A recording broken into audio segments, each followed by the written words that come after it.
Permítame comenzar con una oración y así entrar dentro del mensaje que Dios tiene para nosotros. Amén. Señor, gracias te damos en este día por tus ricas misericordias, oh Dios. Gracias te damos, Señor, por tu amor infinito. Gracias te damos, Señor, por tu Hijo amado Jesucristo, quien vino a morir por nosotros, pagar así nuestra deuda en aquella cruz, saldar todo, Señor, los pecados que estaban en contra nuestra. Gracias te damos, Dios, que tú hiciste esta obra tan maravillosa a favor nuestro. Y en esta mañana, Señor, nos acercamos a tu palabra en una porción de la Escritura muy importante, en donde vemos a nuestro Señor Jesucristo interceder por nosotros delante de tu presencia. Queremos pedirte que abras esta Escritura a nosotros, Dios, que abras nuestros corazones para recibirla, que nos instruyas y nos edifiques, Señor, a través de la misma. Padre, estas cosas las pido en el nombre de tu Hijo amado Jesucristo, poniéndome en tus manos como un simple vaso de barro, suplicándote y rogándote, Señor, que tú hagas en medio nuestro como así tú quieras, Dios. Por Jesús oramos, amén y amén. La oración de un hombre, o la vida de oración de un hombre, nos enseña mucho acerca de ese hombre. Si nosotros miramos el contenido de la oración de una persona, podemos aprender mucho acerca de qué hay en el corazón de esa persona. Y no solamente el contenido de la persona nos enseña mucho acerca de esa persona, sino también la actitud y la postura de esa persona en la oración. Revela mucho cuál es la condición del corazón y cuál es la intención del corazón. Una persona puede orar de manera egocentrista o egoísta. Una persona quizás puede orar de manera orgullosa. Permítanme darle un ejemplo bíblico para que ustedes entiendan lo que estoy queriendo decir. De que la oración revela la condición del corazón del hombre y lo que hay en ellos. Si ustedes se recuerdan, en el libro de Lucas, capítulo número 18, tenemos a Jesucristo narrando una historia de dos hombres que fueron al templo a orar. Uno de ellos era fariseo y el otro era lo que se conoce como un publicano. Publicano no es nada más ni nada menos que una persona que cobraba los impuestos a favor del gobierno romano. Ese era el problema. Para los judíos, el publicano era el peor de los peores, el peor de los pecadores, porque lo veían como un simple traidor. Había vendido su alma al diablo, por así decirlo. Le había vendido su alma al gobierno romano para cobrarle impuestos a los judíos a nombre de los romanos. Por eso que usted constantemente ve que dentro de los evangelios la frase los publicanos o los cobradores de impuestos es usada de manera derogativa. Literalmente para los fariseos el ejemplo del peor pecador era un publicano porque había traicionado su patria. Y Jesucristo nos cuenta la historia de estos dos hombres que van al templo a orar. Dice del fariseo que estaba puesto en pie y oraba para sí de esta manera: Dios, te doy gracias porque no soy como los demás hombres, estafadores, injustos, adúlteros, ni aun como este recaudador de impuestos. Yo ayuno 2 veces por semana, doy el diezmo de todo lo que gano. Mire la actitud y el contenido de la oración de este hombre. Contraste a él, encontramos al recaudador de impuestos, o al publicano. De pie y a cierta distancia, dice Jesús, no quería ni siquiera alzar los ojos al cielo, sino que se golpeaba el pecho diciendo: Dios, ten piedad de mí, pecador. Ustedes pueden ver la actitud y el contenido de estas dos oraciones, la cual, yo no tengo que explicárselo mucho, revelan la condición del corazón de estos hombres, ¿o no? Revelan la actitud y la intención del corazón de cada uno de ellos. Usted puede ver como en la oración del fariseo, por un lado, podemos decir que él es egocentrista, podemos decir que él es orgulloso, Es más, mire cómo Jesucristo dice, el verso número 11. Dice, el fariseo puesto en pie oraba para sí de esta manera. O sea, él no estaba orando para Dios. ¿Para quién estaba orando? Para sí mismo. Porque el centro de su oración era ¿quién? Era él. Era el yo. Así que vemos aquí en la oración de este fariseo que se revela la condición de su corazón. Un hombre orgulloso, un hombre centrado en sí mismo. Pero cuando la comparamos con el publicano, vemos también la condición del publicano. Un hombre que se había humillado delante de Dios y que había visto a Dios por quien Dios es, completamente santo, y se había visto a sí mismo por quien realmente es, un pecador, y había llegado a la conclusión de que solamente él podría sobrevivir si Dios tiene piedad de él. Y por eso se acerca a Dios pidiendo simplemente, ten piedad de mí, que soy un pecador. No era tan elocuente la oración, no era tan amplia la oración como la del fariseo, era sencilla en su contenido, pero era correcta en el contenido y en la actitud.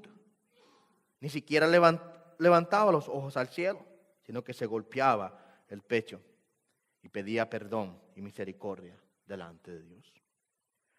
Jesucristo termina la historia haciendo una pregunta para que consideremos. Él dice, ¿cuál de los dos creen ustedes que descendió a su casa justificado? ¿Cuál?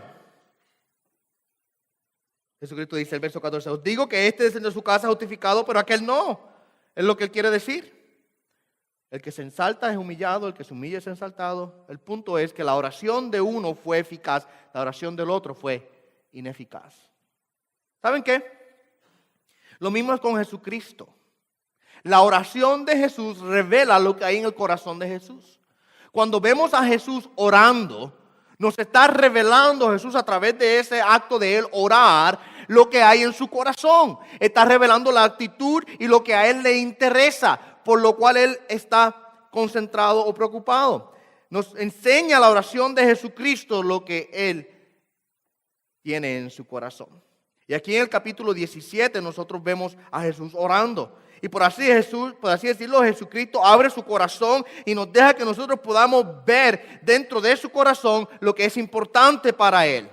¿Qué es eso que él realmente ama? Y hasta ahora hemos visto a través de la oración en el capítulo 17 que Jesucristo le importa realmente, está concentrado realmente, número uno, en la gloria del Padre. La gloria del Padre y la gloria suya. Hemos visto eso. Aun cuando él ora por sí mismo en los primeros 5 versos bíblicos, él le dice al Padre que él sea glorificado para que el Hijo sea glorificado para que el Padre también sea glorificado. Mira lo que dice el verso 1. Padre, la hora ha llegado, glorifica a tu Hijo para que el Hijo te glorifique a ti. Él está concentrado en la gloria del Padre. Versos 4 y 5. Yo te glorifiqué en la tierra, habiendo terminado la obra que me diste que hiciera. Y ahora glorifícame tu Padre junto a ti, con la gloria que tenía contigo antes de que el mundo existiera. Así que viendo la oración de Jesucristo, viendo a Jesucristo orar, aprendemos que Él realmente le importa la gloria del Padre. Él vive para la gloria del Padre. Él vino a glorificar al Padre. Lo otro que también vemos en la oración de Jesucristo es que Él está bien concentrado en sus discípulos. Y del verso número 6 en adelante, Jesucristo comienza a orar por sus discípulos. Y no solamente por los 11 que están allí, sino por nosotros también. Y esto demuestra el amor que Él tiene por nosotros. Un amor muy especial, un amor muy hermoso, un amor soberano. Él tiene un amor por nosotros, mi amado hermano, único. Y lo revela en el verso número 9, en donde Él dice, yo ruego por ellos, no ruego por el mundo, sino por los que me has dado, porque son tuyos. Yo ruego por quién, por ellos, no por el mundo. No estoy orando por todos, estoy orando por quién. Por los tuyos, por los que tú me has dado, Dios. Así que, viendo la oración de Jesucristo, vemos que se revela la intención de su corazón. Él está orando por la gloria de Dios y está orando por nosotros. Él ama al Padre y nos ama a nosotros. ¿Ven? Ahora, del verso número 11 en adelante, Jesucristo comienza a orar por los discípulos en el verso número 6. Pero en el verso número 11 es donde Él comienza ahora a presentar una serie de peticiones muy específicas. Él comienza a ser específico en sus peticiones. Él comienza a pedir cosas ahora por los discípulos y por nosotros. Y la primera cosa que Él pide es por nuestra protección. Lo primero que Él pide por nuestra protección. Y comencemos entonces en el verso número 11 a considerar la palabra del Señor para que veamos a Jesucristo pidiendo aquí por nuestra protección. Está pidiendo porque seamos guardados. Verso 11 dice, ya no estoy en el mundo, pero ellos sí están en el mundo y yo voy a ti. Padre Santo, guárdalos en tu nombre, el nombre que me has dado, para que sean uno, así como nosotros. Cuando Jesucristo dice, ya no estoy en el mundo, y luego más adelante dice, y yo voy a ti, es una referencia en este caso a que su tiempo aquí en la tierra ha terminado y su ascensión se acerca. Literalmente está a la vuelta de la esquina el momento en el cual Él ascendería de vuelta al Padre. Él está a punto de ser traicionado, ser arrestado, sufrir injustamente, ser juzgado injustamente, ser dado a muerte, resucitar el tercer día y eventualmente ustedes saben que Jesucristo asciende al Padre. Les dije a ustedes que esta oración Jesucristo la hace en la noche de su arresto. Ya nos encontramos aquí probablemente a las horas de la madrugada. Probablemente ya ha pasado la medianoche y se acerca, Judas ya viene de camino ya pronto. Lo vamos a ver en el capítulo 18 cuando lleguemos allá, que ya literalmente, después de Jesucristo hacer esta oración, Él se mueve al huerto de Getsemaní y en cuestión de un rato Judas llega. Así que no estamos muy lejos de su arresto. Y Jesucristo dice, ya yo me voy. Literalmente ya su tiempo ha llegado. Lo que le quedan son unas cuantas semanas hasta su ascensión. Él morirá, por supuesto, ese día, resucitará el día domingo, pero luego estará aquí en la tierra unas cuantas semanas más después de eso y ascenderá. Y ya lo que le queda es poco tiempo. Ya regresa al Padre. Pero los discípulos ahora, mientras que Jesús regresa, mientras que Jesús va de vuelta al Padre, los discípulos permanecerán aquí. Permanecerán físicamente en el mundo, aunque espiritualmente ya Jesucristo ha dicho, ellos no son del mundo. No son del mundo, no pertenecen al mundo. Están en el mundo, pero no son del mundo. Mientras que Jesús ascenderá al cielo, los discípulos permanecerán físicamente aquí en el mundo, aunque espiritualmente, como dije, ya han sido sacados del mundo. Pero porque físicamente estarán en el mundo, ellos continuarán lidiando con todos los problemas y todas las aflicciones que este mundo caído trae. Y no tengo que hacer la lista, ustedes saben todas cuáles son. Entonces Él ahora se dirige al Padre, aquí marcando la perfección del carácter divino y la naturaleza de Dios, que Él es santo, santo, santo. Jesús se dirige a Él y le dice, Padre Santo.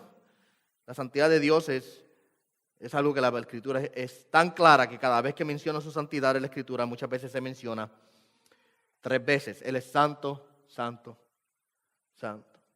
Y Jesucristo aquí le pide al Padre, le trae la petición al Padre de que proteja, que guarde a sus discípulos en su nombre, de acuerdo a sus características y sus atributos santos y divinos. Jesucristo está literalmente aquí pidiéndole al Padre que guarde y proteja a los discípulos en todo, que evite que caigan, que los proteja de las malas doctrinas, que los proteja de ser vencidos por el dolor o la tribulación, el sufrimiento, que los mantenga en vida, que los mantenga protegidos en todo momento.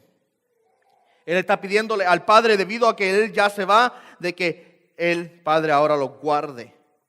Mira lo que les pide, mira lo que le pide Jesucristo al Padre en este proceso de pedir que los proteja y que los guarde.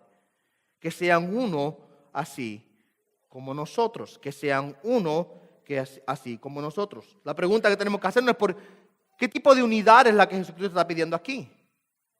¿Qué tipo de unidad es la que Jesucristo está pidiendo aquí? Está diciendo que sean uno. Lo primero que muchas veces viene a nuestras mentes es que está hablando de la unidad práctica que vivimos en la iglesia. O sea, que en la iglesia tengamos una misma forma de pensar, que tengamos una unidad viva, visible, que se note que somos una iglesia unida y lo demás. Eso es lo primero que quizás nos venga a la mente cuando Jesucristo dice que sean uno. El problema está en que muchas veces nosotros no somos uno en ese sentido de la palabra.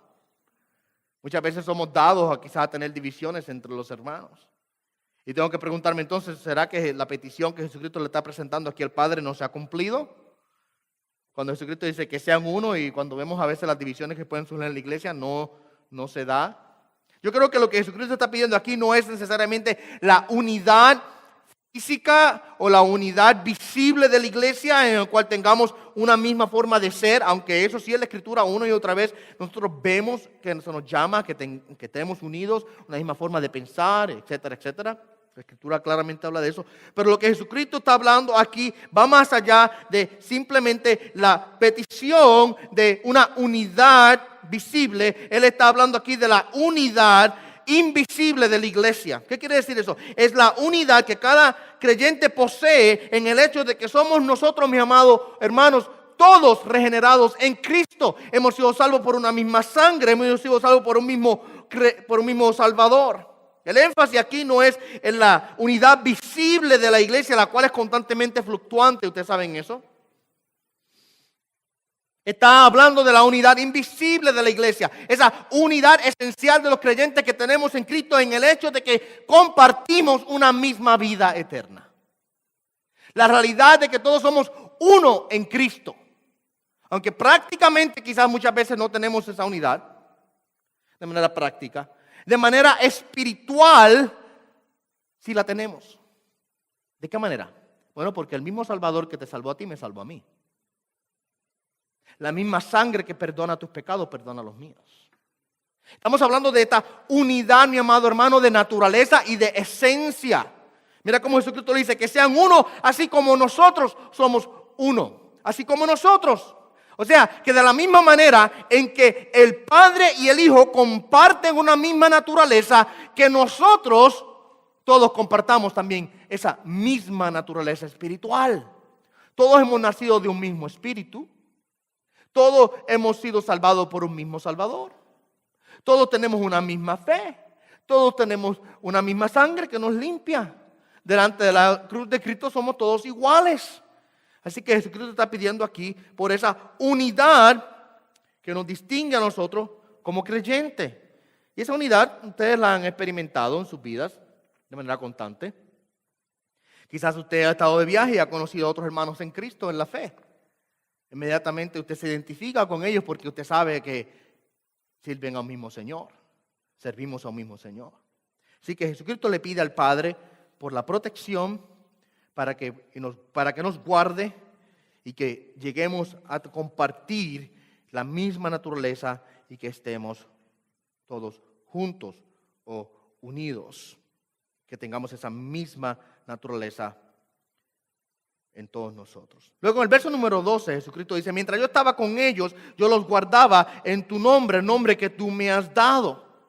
Aquí Jesucristo repite una frase que repite en el verso número 11. Si usted regresa al verso número 11, usted va a darse cuenta que Jesucristo dice, guárdalos en tu nombre, el nombre que me has dado. En el verso número 12, Él vuelve y lo repite. Dice, yo los guardé en tu nombre, el nombre que me has dado. ¿Y qué quiere decir eso? Jesucristo repite esa frase 2 veces, el nombre que me has dado. Yo le dije a usted la semana pasada que el nombre de Dios representa todo lo que Dios es. Representa su carácter, representa sus atributos. Cuando hablamos el nombre de Dios, estamos hablando que todo lo que Dios es se encierra dentro de su nombre. Exaltar el nombre de Dios, entonces, es exaltar todo lo que Dios es. Su santidad, su perfección, su amor, su misericordia, su gracia, su justicia. Todo lo que Dios es está encerrado dentro de la frase, el nombre de Dios. Así que en esencia Jesucristo está diciendo aquí que Él comparte la misma naturaleza con el Padre, porque el mismo nombre del Padre lo tiene ¿quién? El mismo Hijo, el nombre que tú me has dado. El nombre tuyo, el nombre que tú me has dado. La misma naturaleza del Padre, los mismos atributos del Padre son representados perfectamente en el Hijo. Así que podemos decir que el nombre del Padre también es el nombre de el Hijo. Porque el Hijo es realmente, mi amado hermano, la revelación de Dios a nosotros. Jesucristo es la forma en la cual Dios nos habla. Pablo dice en Colosenses 1:15 que Él es la imagen del Dios invisible. Él es la imagen del Dios invisible. Él es la copia. La palabra imagen ahí es del griego icono. Quiere decir una copia exacta del Dios invisible. Nadie ha visto a Dios. Nadie ha visto a Dios. Pero el Hijo de Dios lo ha dado a conocer. Él es quien revela a Dios. Miren lo que dice Hebreos, para por lo menos darle un contexto bíblico respecto a esto. Hebreos capítulo 1, verso 1 en adelante. Dice que Dios, habiendo hablado hace mucho tiempo, en muchas ocasiones y de muchas maneras a los padres por los profetas, en estos últimos días ha hablado por su Hijo. La revelación de Dios para el tiempo final de este mundo es a través de ¿quién? A través de Jesucristo. No hay otra revelación que el hombre necesita hoy día. ¿Es quién? Es Jesús. Dios en el tiempo pasado, dice el escritor de Hebreo, que Dios habló hace mucho tiempo, de muchas maneras, en muchas ocasiones, a los padres por los profetas. ¿De qué está hablando eso? Del Antiguo Testamento. Usted el Antiguo Testamento y usted lo lee y usted va a darse cuenta que Dios habló de muchas maneras y muchas ocasiones. Pero hoy día, en estos últimos días, en el tiempo final, la revelación final de parte de Dios a nosotros es ¿quién? Es Jesús. Así que cuando Jesucristo dice el nombre que tú me has dado, lo que estamos hablando es que Jesucristo es, en esencia, en naturaleza, la representación del Padre. No tenemos otra revelación del Padre a nosotros que no sea a través de Jesucristo. Y es por eso que todo aquel que quiera acercarse a Dios tiene que acercarse a Jesucristo. No hay forma de conocer a Dios si no se conoce a Jesucristo. Por eso que Jesucristo dijo en el capítulo 14 de Juan, si ustedes recuerdan, que yo soy el camino, la verdad, la vida, ¿y qué? Y nadie viene al Padre, nadie viene al Padre si no es por mí. No hay otra manera, no hay otro camino, no hay otra forma. Porque Jesucristo es el único a quien le ha sido dado el nombre del Padre. O sea, todo lo que el Padre es, está representado en Jesús. ¿Okay? Ahora, aquí en el verso número 12, Jesucristo dice que mientras Él estaba aquí en su ministerio terrenal, Él protegía a los discípulos que Él tenía. En este caso a los 12, mientras Él estaba aquí, ustedes saben que Él los guardó y los protegió de manera constante.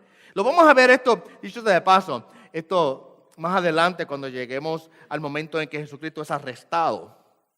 Ustedes van a ver eso, cómo Jesucristo protege a los discípulos, porque cuando lo vienen a arrestar y dicen que están buscando a Jesús, Él dice, yo soy, mas dejar ir a estos. Jesucristo intercede, aún antes de su arresto, Él intercede a favor de sus discípulos y dice, déjanlos ir a ellos. Yo soy el quien ustedes buscan. Arréstenme a mí, a ellos no. Mientras Él estaba aquí en la tierra, Él literalmente protegía a los 11, a los 12. A cada uno de ellos los protegía, a sus discípulos. Él los guardó, Él los protegió, pero ahora Él da de regreso al Padre, ahora Él va de regreso a Dios, a Él ya se acerca el momento de su ascensión y está diciendo al Padre, Padre, mientras yo estaba aquí yo los protegía, ahora quiero ponerlos en tus manos para que tú seas quien los guarde. Yo regreso a ti, por favor, guárdalos. Y yo sé que ahora quizás alguien esté pensando en su mente, pero un momento. Aparentemente, Jesús no hizo un muy buen trabajo porque se le perdió uno de los 12. Aparentemente Jesús no era muy bueno haciendo esta guardada que Él dijo que hacía, esta protección que Él dice que Él dio en su ministerio, porque se le fue uno, se le perdió uno. Y quizás alguien me pregunte y me diga, pero ¿acaso no es Judas un ejemplo de que alguien puede estar en Cristo y al final terminar perdiéndose?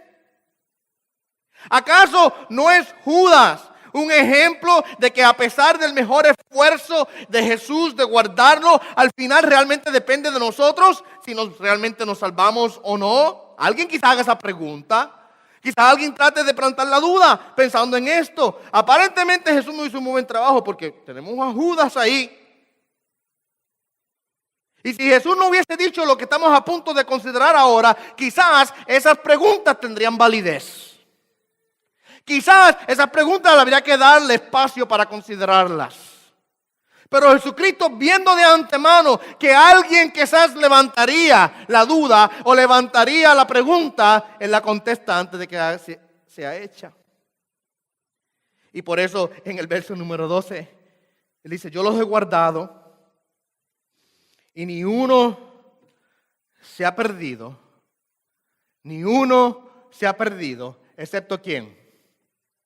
El hijo de perdición o de destrucción. Él aclara inmediatamente. Yo guardé a lo que tú me diste. Ni uno se perdió. Excepto. Y yo quiero que usted note algo importante respecto a Judas aquí en estos versos. Porque Jesucristo de entrada lo identifica como el hijo de perdición.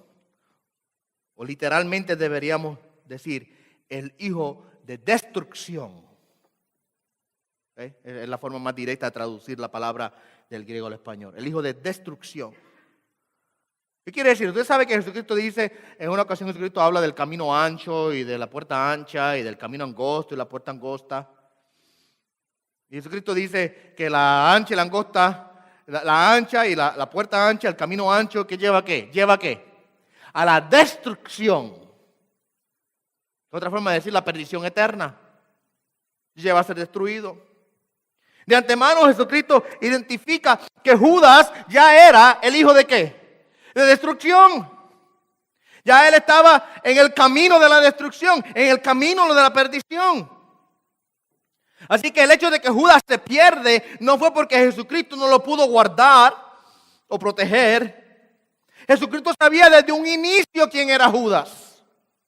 Jesucristo sabía las intenciones del corazón de Judas y conocía el futuro ya de antemano. Recuerden, vamos para atrás al capítulo 6 de Juan, perdón. El capítulo 6 de Juan ahí nos da, por así decirlo, un vistazo hacia el futuro, hablando de Judas. Versos 70 y 71, mira lo que dice Juan. Jesús le respondió, ¿no os escogí yo a vosotros los 12 y sin embargo uno de vosotros es un diablo? Y él se refería a Judas, hijo de Simón Iscariote, porque uno de los 12, le iba a entregar. Jesucristo sabía ya quién era Judas de antemano. Lo conocía, lo veía venir. Es más, déjeme decirle algo. Lo escogió. Jesucristo escogió a Judas, aún sabiendo que Judas era el que lo iba a entregar. Es más, Judas cumplió el propósito que estaba marcado para él, que era entregar a Jesucristo. Lo primero que Jesucristo nos marca de Judas aquí es que él es el hijo de perdición, hijo de destrucción, señalando de que él estaba en el camino de la destrucción. Iba a la perdición. Lo otro que Jesucristo nos marca aquí es que, y él está en el final del verso número 12, para que la escritura se cumpliera. Para que la escritura se cumpliera. ¿Qué quiere decir eso? Que todo lo que Judas hizo estaba dentro del plan de Dios. Judas no cogió a Jesús por sorpresa. Judas no engañó a Jesucristo. El que se engañó fue Judas a sí mismo. Judas se engañó a sí mismo pensando que él podía traicionar y vender a Jesucristo y que todo le iba a ir bien. Pero Jesucristo no fue el engañado aquí. Jesucristo se lo sabía de antemano y aún más, dice Jesucristo, estaba todo dentro del plan divino. Mira cómo Jesucristo lo dice, para que la escritura se cumpliera. ¿Qué escritura está hablando? La pregunta que tenemos que hacernos. El Salmo número 41, verso número 9, específicamente es a lo que Jesucristo se está refiriendo. No sé si usted lo sabía, pero los salmos están llenos de profecías. Muchos salmos tienen profecías.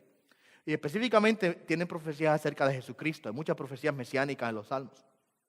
El Salmo 41, verso 9, lee de la siguiente manera. Aún mi íntimo amigo en quien yo confiaba, el que de mi pan comía, contra mí ha levantado su calcañar. Cuando usted examina a Judas, Jesucristo confiaba en Judas. ¿Qué cargaba Judas consigo? la bolsa del dinero.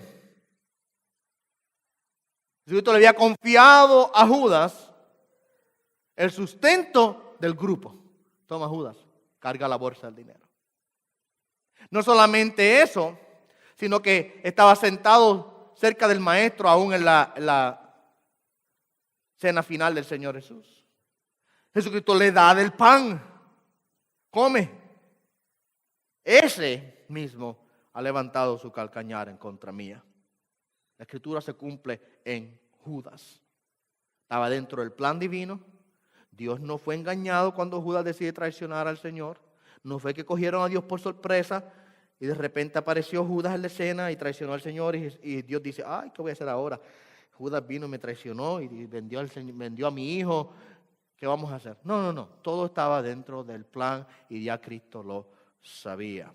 Ahora, aun cuando la escritura nos dice, Jesús dice, que la palabra se cumple en la traición de Judas, Judas actuó de su propia voluntad. Este es lo interesante de la palabra. Que aunque la soberanía de Dios es declarada sobre todas las cosas, aún así el hombre es completa y totalmente responsable por sus acciones. Judas fue responsable por lo que hizo. Judas fue culpable por lo que hizo. Aunque Cristo lo escogió con el propósito de que él fuera el traidor, aunque la escritura fue cumplida en Judas, Judas fue responsable por cada una de sus acciones y lo que él hizo lo hizo por voluntad propia, nadie lo obligó. Y así es el caso con todo, mi amado hermano, con todos los hombres. La escritura siempre hace responsable al hombre por sus acciones, aun cuando actúan de acuerdo al plan divino. Y yo sé que ustedes están diciendo, pastor, eso está difícil de comprender. Y tiene razón, yo no puedo en mi mente reconciliarlo quizás. ¿Cómo es que Dios dentro de su plan tenía que esto ocurriese, pero a la misma vez hace responsable al hombre por eso que ocurrió? Déjeme darle un ejemplo. ¿Usted quiere un ejemplo bíblico? Mirámosle un ejemplo. En el libro de Hechos, capítulo número 2, encontramos a Pedro predicándole al pueblo de Israel. El primer sermón, este es el primer sermón de la iglesia. Acuérdense que la iglesia fue fundada ahí mismo en el día de Pentecostés. Nació la iglesia. Viene el Espíritu Santo, habían 120, reciben al Espíritu, Pedro predica, miles de personas se convierten. Y tenemos el primer sermón. Dentro del primer sermón, Pedro dice lo siguiente, versos 22 al 24. Varones israelitas, escuchad estas palabras. Jesús, el Nazareno, varón confirmado por Dios entre vosotros con milagros, prodigios y señales que Dios hizo en medio vuestro a través de él, tal como vosotros mismos sabéis, entregado por el plan predeterminado y previo conocimiento de Dios, clavasteis en una cruz por manos de impíos y le matasteis. No sé si usted lo vio ahí. Mira lo que dice. A Jesús, entregado por el plan predeterminado de Dios y el previo conocimiento de él. ¿Ok? Ya esto estaba planeado todo. Dentro del plan de Dios todo ocurrió como Dios ya había planeado que ocurriese. Mira lo que él dice ahora. Ustedes lo clavasteis a una cruz y lo matasteis. Mira cómo Pedro reconoce el plan soberano de Dios en la muerte de Jesús, pero pone el peso de la responsabilidad y la culpa del pecado de la muerte de Jesucristo encima de ellos. Dice, ustedes lo clavaron a la cruz y ustedes lo mataron. Pero a la misma vez dice, todo fue de acuerdo al predeterminado y el previo conocimiento de Dios. Y eso es constante sí en la palabra, mi hermano. Esto es un ejemplo nada más. Un ejemplo nada más. Puedo dar muchos otros más. Como todo ocurre dentro del plan divino, pero aunque todas las cosas ocurren dentro del plan divino, como ya Dios lo había predeterminado, el hombre siempre es responsable por sus acciones porque actúa dentro de su pecado, actúa con la voluntad pecaminosa de su corazón. Y lo que el hombre quizás lo intencionó para el mal, Dios lo intencionó para el bien. Los judíos quizás intencionaron la muerte de Jesucristo para el mal, pero Dios la intencionó para el bien. Judas quizás intencionó la traición de Jesús para mal, pero Dios la intencionó para bien. Mira lo que, mi amado hermano, no estoy diciendo Dios la usó para bien, sino que Dios intencionó la traición de Judas para bien.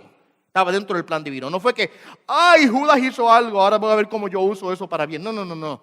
Dentro del plan divino estaba. Y Dios intencionó lo que Judas pensó para mal, Dios lo intencionó para bien. Y así es constantemente a través de toda la Escritura. Así que Judas, mi amado hermano, no es una evidencia de que un creyente puede perderse. Judas no es la evidencia de que Jesucristo quizás no tenga suficiente poder para guardar a todos sus discípulos y que al final algunos de ellos quizás se perderán. Judas es la evidencia de que aún en medio de los discípulos hay o existen aquellos que están perdidos. ¿Okay? Judas es la evidencia de que aún en medio de aquellos que profesan la fe, hay aquellos que tienen una fe falsa. Judas es el ejemplo de lo que Jesucristo habla ya en Mateo 7, 21 al 23. Ustedes recuerdan que en el día final dice Jesucristo que algunos se presentarán y le dirán, Señor, pero si nosotros hicimos milagros, profetizamos, hicimos prodigios en tu nombre, ¿cuántas cosas nosotros no hicimos en tu nombre, Señor? Y Jesucristo les responderá, apartados de mí, nunca os conocí. No es que se perdieron a última hora, sino que Jesucristo dice, apartados de mí, ¿qué? Nunca os conocí. Nunca tuvimos una relación, ustedes y yo. ¿De qué ustedes están hablando? Así que Judas es el cumplimiento de eso. El cumplimiento de personas que se acercan a Jesucristo, pero que nunca son salvos.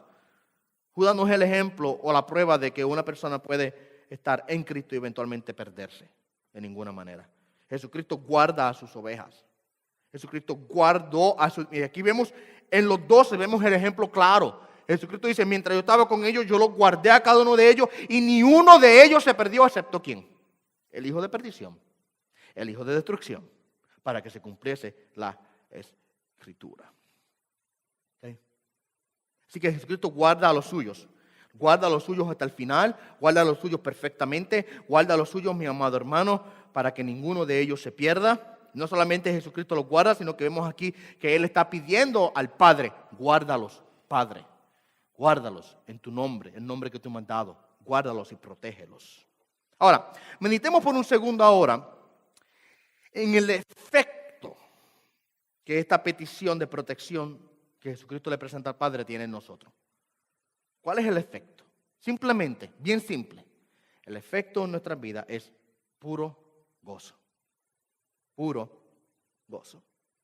Cuán gozoso, mi amado hermano, es saber que nosotros estamos siendo protegidos por el Padre, el Dios creador de todas las cosas.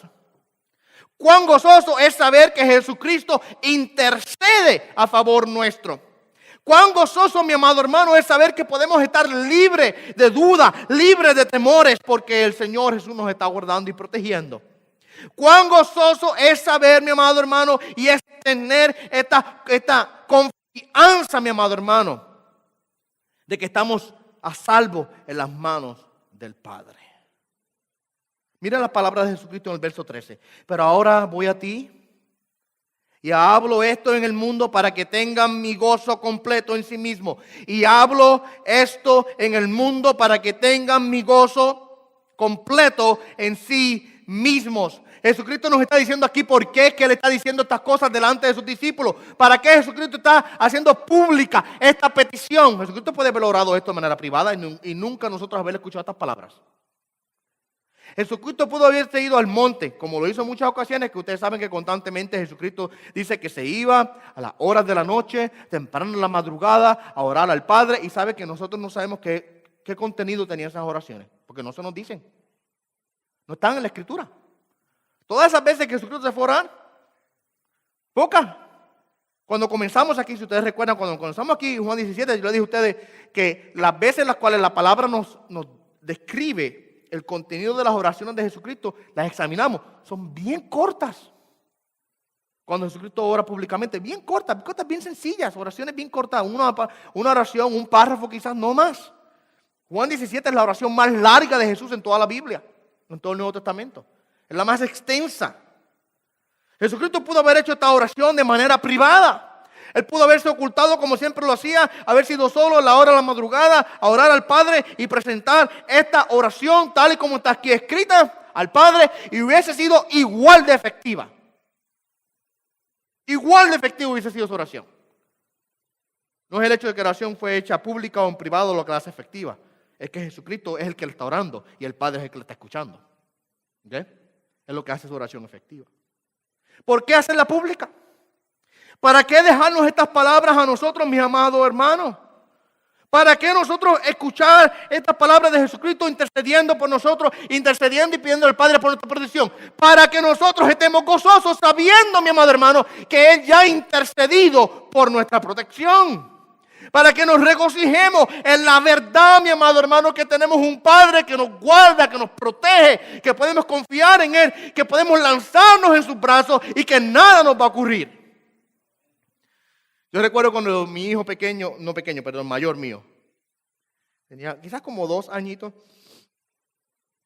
uno de los juegos que él y yo hacíamos en casa, yo lo paraba en los gabinetes de la cocina y yo me retiraba un poco y le decía, vente, salta.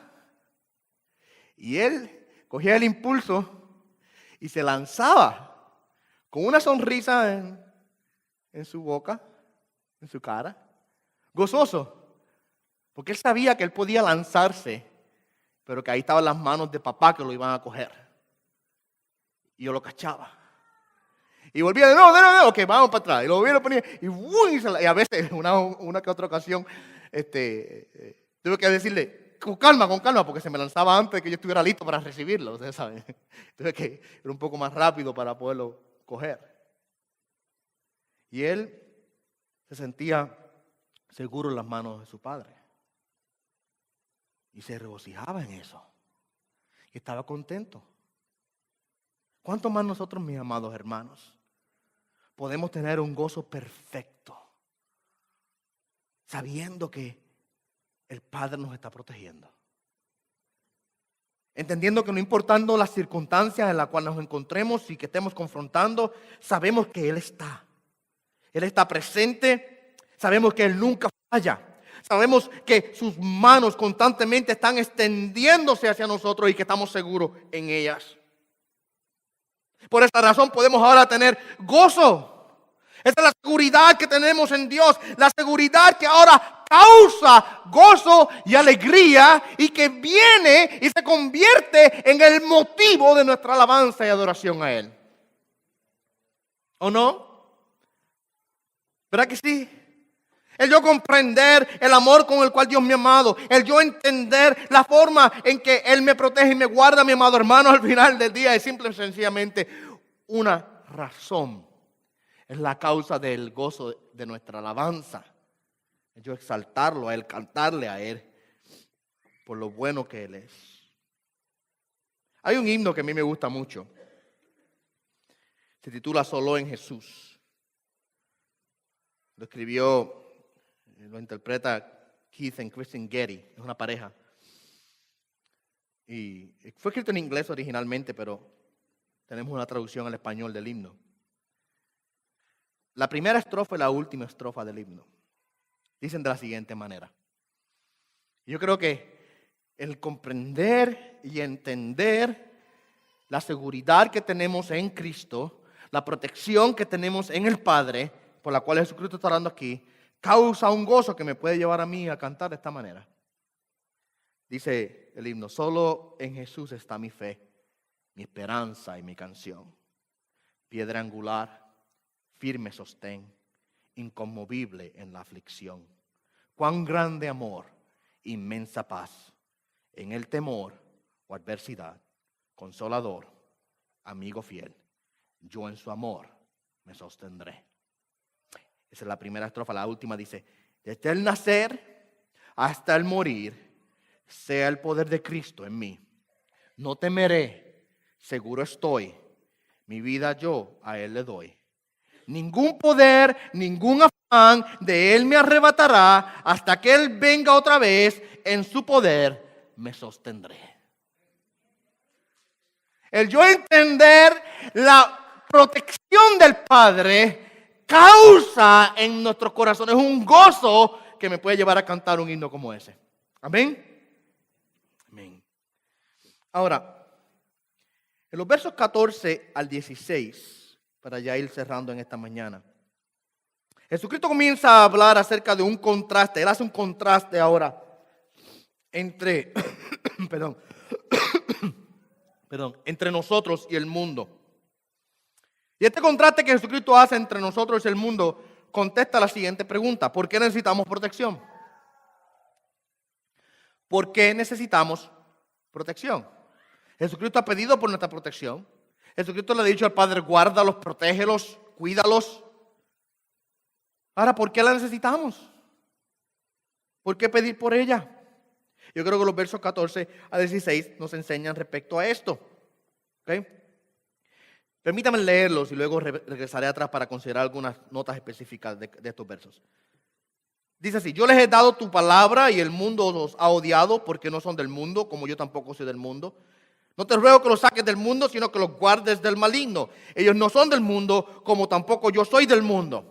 Yo creo que se hace evidente ahora la contestación a la pregunta: ¿por qué necesitamos protección? Porque nosotros, mi amado hermano, estamos en el mundo, pero no somos del mundo y el mundo nos odia. Hay literalmente, mi amado hermano, una batalla entre los discípulos del Señor Jesucristo. Hay un contraste gravísimo entre el mundo incrédulo y aquellos que reciben a Jesús. Algunas cosas que quiero notar. Los verdaderos discípulos reciben la palabra de Cristo. Miren lo que dice el verso 14. Yo les he dado tu palabra. En contraste a esto, ¿qué hace el mundo con la palabra de Cristo? ¿La recibe? No. ¿La rechaza? Simplemente la rechaza. Los verdaderos discípulos, por un lado, reciben la palabra de Cristo. El mundo no la recibe, sino que la rechaza. Y porque nosotros hemos recibido la palabra de Cristo, el mundo nos odia. Ya esto Jesucristo lo ha hablado anteriormente, los capítulos anteriores, una y otra vez repitió estas cosas. La verdad, mi amado hermano, de que porque nosotros no somos del mundo, el mundo simple y sencillamente nos rechaza y nos odia. Mira el verso número 19 del capítulo 15 de Juan. Jesucristo dijo allá: si fuerais del mundo, el mundo amaría lo suyo, pero como no soy del mundo, sino que yo escogí de entre el mundo, por eso el mundo os odia. El mundo, mi amado hermano, tiene una enemistad bien marcada contra el creyente, porque nosotros no somos del mundo, literalmente somos, mi amado hermano, peregrinos y extranjeros en este planeta. Nuestra residencia permanente no es aquí, sino ¿dónde? En el cielo. Tengo que decir, mi amado hermano, que a veces nosotros cometemos el error de pensar que nuestra residencia permanente es aquí en la tierra y vivimos más para la tierra que para el cielo. Tenemos que romper ese hábito, mi amado hermano, romper el hábito, el mal hábito de acomodarnos mucho aquí en la tierra y hacer de las posesiones terrenales nuestros ídolos y hacer de las posesiones terrenales el lugar donde está nuestro amor y nuestro corazón. Tenemos que aprender, mi amado hermano, a saber que nosotros estamos aquí de manera temporera y que nuestra residencia permanente es ¿dónde? En las moradas celestiales, porque no somos de este mundo, no somos de este mundo, sino que Cristo nos escogió del mundo. El mundo nos ha odiado porque no somos del mundo. De la misma manera en como Jesucristo no es del mundo. ¿Usted sabe qué, mi amado hermano? Jesús no es del mundo. ¿Y qué hizo el mundo con Jesús? ¿Qué hizo el mundo con Jesús? Lo rechazó, lo odió y eventualmente ¿qué hicieron con él? Lo terminaron crucificando en una cruz. Usted pensará ahora que el mundo lo va a tratar a usted de una manera diferente. Usted pensará ahora que el mundo va a tratarlo a usted con amor y con caricias. Si habiendo rechazado ellos a nuestro maestro y lo clavaron en una cruz, ¿cómo usted cree que el mundo nos va a tratar a nosotros ahora los creyentes? Muchos creyentes quieren tener un romance con el mundo, mi amado hermano, pero se olvidan que el mundo rechazó al maestro y de la manera en que rechazó al maestro, si yo soy fiel al maestro, el mundo también me terminará rechazando aún a mí. No somos del mundo como tampoco Jesucristo es del mundo. Ahora, mire qué interesante. Jesucristo aquí, cuando le pide al Padre por nuestra protección, Él no está pidiéndole al Padre que nos saque. Nosotros, por lo general, si vamos a decir, guarda esto, yo le doy algo a usted y dice, guárdamelo, que no se rompa, usted quizá dirá, wow, tengo que buscar un lugar bien seguro donde meter esto para que nada le pase. Ahora quizás en estos tiempos de Navidad que usted va a recibir más visitas en su casa de lo normal, ¿verdad? Esto normalmente ocurre.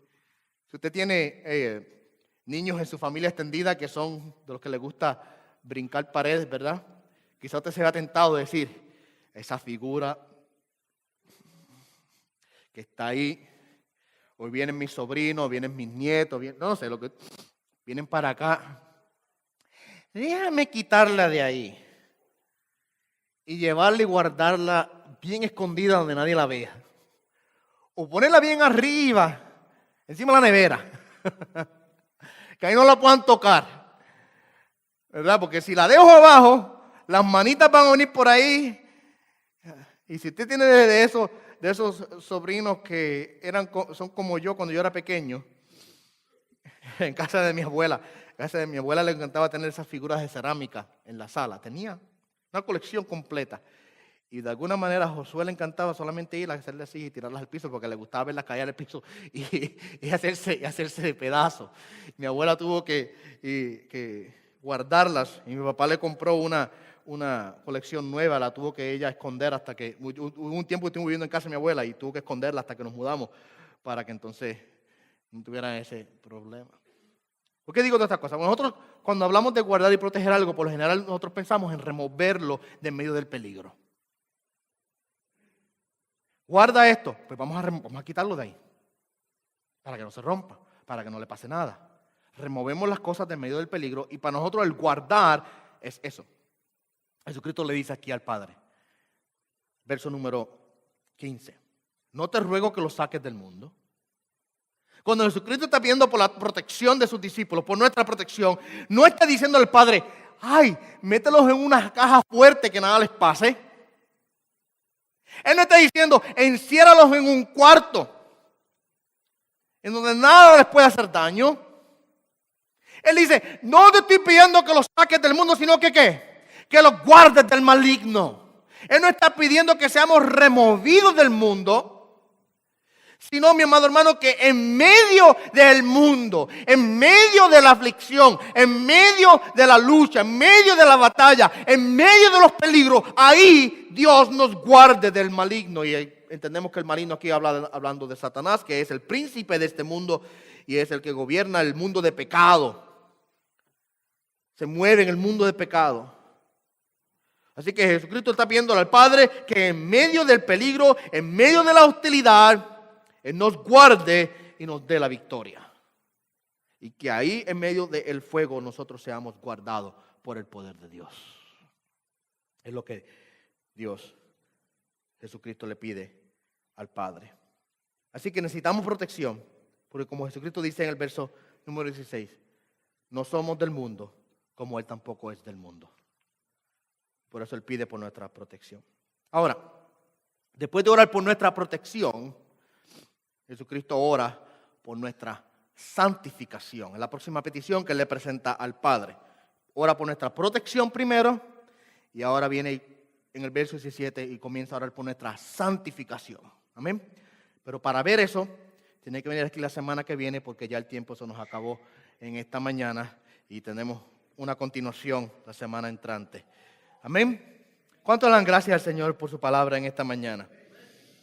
Qué lindo es nuestro Señor Jesucristo. Vamos a darle gracias al Señor, mi amado hermanos. Padre, tú eres bueno y para siempre es tu misericordia, oh Dios. Y en esta mañana, Señor, te damos gracias por tus ricas bendiciones. Gracias por tu amor eterno. Gracias, Padre, te damos por tu obra de protección constante sobre nuestras vidas.